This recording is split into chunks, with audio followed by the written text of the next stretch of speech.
course, I know this might be unthinkable, but does anyone else think that Labour might not, as let's just say, be too happy with being in government? I mean, why else would they be trying to pay off the entire country? And now they have turned their attention to ISAs. That's right, individual savings accounts, it seems. So what am I going on about then? Well, according to this, the article says that Rachel Reeves has been warned that scrapping cash ISAs will hammer savers' retirement plans. So what is going on then? Well, according to this, it says that Chancellor Rachel Reeves is believed to be looking at limiting the cash ISA allowance from $20,000 to $4,000 a year, or even scrapping it entirely in a bid to encourage more people to invest in the stocks and shares version of the tax-free savings account.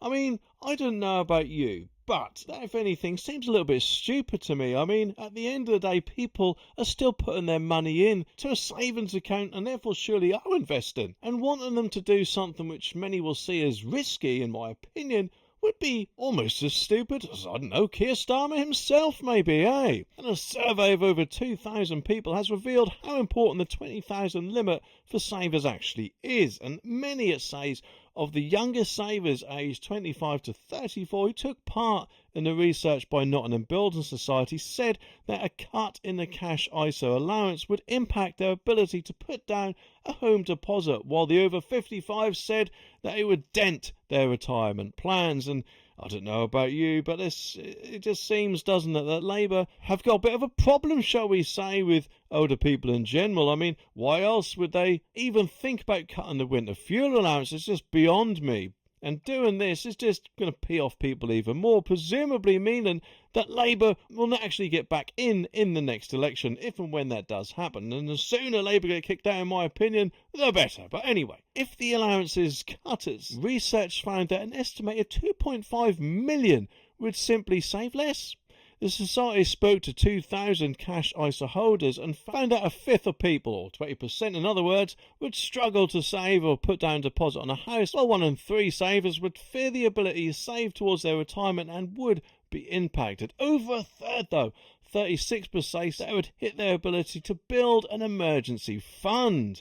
Now, obviously, yes, I know there's bound to be people there that will say, well, you could just put it in another savings account, and yes, that is true. However, an ISA has a bit of a bonus because you don't actually pay tax on your savings, and admittedly, unless you're on the higher tax bracket, you do get £1,000, as far as I'm aware, pounds tax-free allowance. But if you've got quite a bit of money saved up, then you will at the end of the day presumably be paying tax on your interest. So therefore, surely any risk of cutting back on that benefit of not paying tax on your savings is going to pee off quite a lot of people, and rightly so, in my opinion. Nottingham Building Society, though, is urging Reeves not to reduce the ISA cash allowance. Well, good luck with that. I mean, let's face it, she hasn't done us much favours so far on a lot of things, has she? It's said that separate research it carried out had shown that the increasing challenges first-time buyers facing getting on the housing ladder, and there had been a marked increase on the number of first-time buyers needing financial support to secure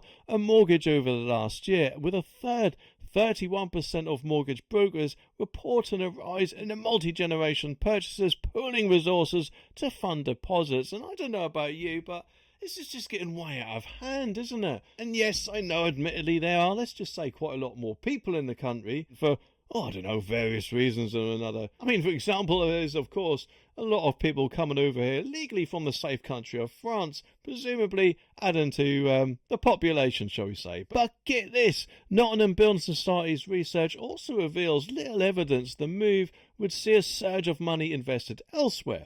Only 38% say they would consider investing more in stocks and shares ISAs, while 1 in 3 cash ISA holders, an estimated 2.5 million people, say they'd simply save less. And more than half of savers who took part in the survey, 55% to be exact, opposed any cuts to the cash ISA allowance, while 78% would believe the government should be promoting tax-free allowances such as cash ISAs rather than discouraging them. And of course, I don't know about you, but I also personally think that it would do more harm than good. But just what they said about it then? Well, Chief Savings Officer Harriet Jury, pronounced that right, said that cutting cash ISA allowance would be a massive blow to millions across the UK, and we urge the Chancellor not to restrict restrict this vital savings tool and to provide peace of mind by confirming this as a matter of urgency that the annual allowance will be staying as is. And with economic uncertainty high and the appetite for these products strong, limiting people's ability to save towards their goals and build a financial safety net would be the wrong step at the wrong time. And of course, I don't know about you, but I personally agree with that. And if Rachel Reeves even thinks about cutting the ISO allowance, then she needs a head examining, in my opinion, eh?